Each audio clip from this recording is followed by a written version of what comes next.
Okay, so we have just had our final screening for Saturday of Exit, and we have Michael and Lou here. Lou didn't want to be here. She didn't. She really didn't. I thought I'd put her under some pressure. So, first of all, did we enjoy the film? Thanks, guys. So, the first question is... What is it? Oh, sorry. Yeah, what was that about? No. What was it? No. So, you know, for a creative piece of work, how long did it take to actually shoot it? And then how was the editing process on that? Because, you know, the effects and just the general disorientation feel about it. I mean, one of the sort of strange things about Exit is it took us 7 days to film it, and then a year and a half to edit it, which is sort of classic, you know, indie film really, in that you shoot it as quick as you can, and then you start looking at the film you have.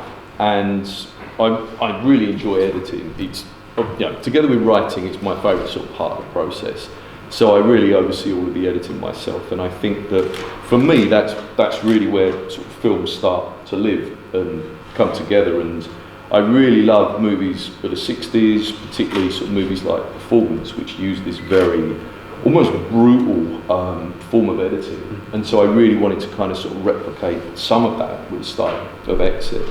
But yeah, I mean, pretty much all what you see on screen, every prop was, you know, probably bought by Lou. As we were just watching that, she keeps saying, I did that wallpapering. So the actual, all the wallpapering was done by Lou. Yeah, and there's no credit, sorry about that, but there's no credit for the wallpapering. So yeah, it's a typical sort of DIY indie film, and like some of the pickups we sort of did, you know, in our house, and then kind of sort of, you know, I sort of teach in a college, so we sort of tasked students as runners, and then kind of helped with sort of pickups and over the shoulders and stuff like that. So yeah, I mean, it's a labour of love, sort of, you know, made for virtually nothing, but you know, there it is.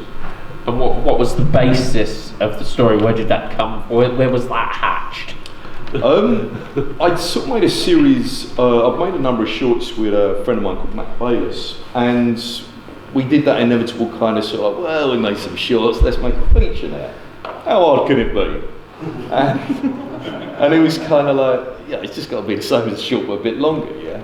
But we kind of set ourselves a date in October, back in about 2017. And I kind of went away and came up with a really overly complicated idea.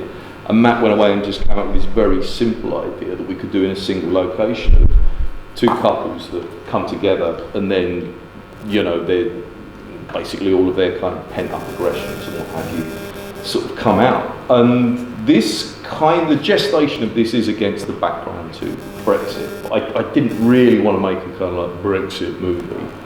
But I mean, there were elements of that in there. I'm sort of, yeah, I'm a sort of fan of sort of, you know, existential literature and film and stuff like that. So for me, I was also sort of quite influenced by, you know, a lot of sort of existential French stuff as well. And just that idea of these characters trapped in this space, which for indie filmmakers, characters trapped in a space is great, as long as you can find the space, because it's nice and cheap. And that really was the gestation of the idea, that it had to be single location, it had to be a small cast, and it had to be shot in London. Yeah. Some of the locations were like really interesting, like striking. So whereabouts exactly did you shoot? It's predominantly shot in North London. Yep. The exteriors were shot in High Barnet. Okay. And we shot a lot of the interiors in a sort of flat in West London, but obviously it had to match the exteriors, and anybody who lives in a London converted flat knows how sort of like small they are. So most of it was kind of shot in late May of 2018, and the flat that you see in the movie, at several points there was like 15 of us in there. And we were just like sweating. It was late May, and we got sunshine. Like, we needed sunshine, and it was, to be honest, a lot of the claustrophobia that you see on screen was actually pretty real, because we not only were we shooting there, but we were living there. You know, it's an Airbnb, so we kind of hired it for a week. We kept a kind of room where, you know, we could actually sleep, but pretty much we were wrapping, filming, sorting out everything for the next day, then just sleeping. But it was all multicoloured as well. It was all multicoloured. So like the bathroom is genuinely red. Yeah, we just put red gels over the lights that are in there, and we then get up in the morning to have a shower, and it's what's going on you in could here? see like your veins. It was really cool. Yeah. Was it like a happy accident, or was it a conscious decision to look for something that interesting in terms of the rental of it? Well, we had a flat, and then the week before we started shooting, they had a flood, and so that got scrapped. So we literally had a week to find a flat to film in. So we kind of did a lot of searching and found that one, which they were really good, weren't they? They were excellent, to be honest. They just sort of said, "Look, do what you want. We don't mind. You know, just don't destroy it. Just don't destroy our flat." But the original flat, they were gonna basically strip out. So they were like, "You can splash blood. You can do whatever you want." So we did have to make a few alterations. I had a similar situation with Singh's carpet. What did you do to Singh's carpet? So for anyone that was at the bar today that saw John at the bar, we basically ripped his chest open and we poured blood all down the stairs, and then we were supposed to do it in one shot, and then we didn't end up doing it in one shot. It was like 4 weeks apart, so Singh had to live with this blood on the carpet for like 4 weeks, I think. So sorry, bit of a sidetrack there, but I just thought it was really interesting when you said about you splatter blood or whatever. Yeah. So what was the decision to shoot in 4.3? To be honest, you know, I'm a kid of the 70s and 80s, so that was the TV set that I grew up with. I grew up with a 4.3, you know, ratio. And I think a lot of people almost shoot in 16:9 just by default, because it's, you know, it's what your camera is on your phone, it's your computer, it's your TV. But actually 4.3, I think, frames the human face a lot better. And I knew that virtually everything in that flat is square. And you know, one of the themes that we're playing with is claustrophobia and entrapment. So when we were sort of doing some initial tests, it was kind of like 16:9 just looks really weird. But by actually pulling everything in, it just really adds to the uncomfortableness, and sometimes you just really want to sort of pull those sides apart. But no, I mean, you know, partly nostalgic, and you know, this is a movie set in the early 90s, but also thematic in terms of just sort of getting that idea of sort of claustrophobia in as well. Is it when you make your next film, which I know is happening? Yes. Is it a format you are going to use again, or are you going to? Well, Spencer, you're going to get a bit of a scoop here, because we've not actually spoken to anyone about our next film, and it will be 16:9, and the location we're using is a bigger location. So therefore, to accommodate that larger space, we are sort of going 16:9. It's something I'd never kind of overused, but yeah, we are going sort of bigger and wider. We want almost more of a sort of Western feel to this next movie. So while we're talking scoops, go on then. What else can you tell us? Well, you know, we've had a lot of talent here this weekend, and a lot of exceptional actors, and you know, you've already heard sort of some of the sort of cast we've got on board. We've got Aviana Snow, Dean Kilby, who you saw earlier, Danny Thompson, of course. She's at the bar. She's at the bar. There she is. So no, we've got a much bigger cast, and you really are getting a scoop here. We jump between two time frames, so 1960s and 1990s, and I don't want to give away too much of it. Not too much. Sort of. Okay, so it's about the hunt for a serial killer, but it goes a lot broader and wider than that, and it's really about a detective's sort of search within themselves for their missing person. Okay. Now, before I throw it over to the audience, one last question. In terms of directors, etc., who's your inspirations? I'm a huge fan of a British director who's largely forgotten these days, called Michael Powell, who's most famous for sort of trashing his own career with a movie called Peeping Tom, but he made these amazing British movies like Black Narcissus, A Matter of Life and Death, and these movies deal with, I mean, on the surface they're these very British movies that are kind of very, by the book, but beneath the surface there are these characters who exist in these liminal spaces in which they're kind of sort of dealing with their own frustrations and desires and lusts. And I think Black Narcissus is one of my sort of favourite films of all time. It's about these nuns who are in this kind of sort of monastery on this sort of, border in the mountains, but really what starts happening is that they just all become unravelled, and you never really know, is it the baggage that they have with them, is it the place, or is it a combination of both? And that was a major influence on Exit, but it's also a big influence on everything I write, the idea of what people have inside them that they're trying to work through, but also the idea of a catalyst that brings that out. And Michael Powell's work is always about sort of people who are sort of burdened with things they've got to try and work through. I mean, also I'm a real British cinema geek, and there's a couple of cinematographers whose work I really love. One is a guy called Jack Cardiff, who's probably most famous for a movie called The Innocents, which is another one of my go-to movies. Another one is a guy called Otto Heller, who shot The Icarus File, and I just love the way he would frame stuff. So you'd sort of say, look, okay, we're going to shoot this fight, how do you want to frame it? And he'd say, I'll go inside that phone box and film from in there. And everyone's kind of like, what? But I just love that idea of someone who is just very obtuse in the way that they look at the world, and that's something I like to try and bring to my work as well. Cool. So, have we got any questions out there? Hello. Hello. Going back to your influences, Michael, you both once told me that the German film The Singing Ringing Tree was an influence. Yes. And I don't think you ever told me where or why or how, so can you please elaborate? Yes. Please? No, definitely. I mean, anyone who kind of grew up during the 1970s, we were fed a really strange diet of children's TV. And one of them was, they were called Tales from Around the World or something like that. And I searched it out on the internet. They were produced, I think, in East Germany. And one of them is an episode, it's called The Singing Ringing Tree. And it's a German folk tale.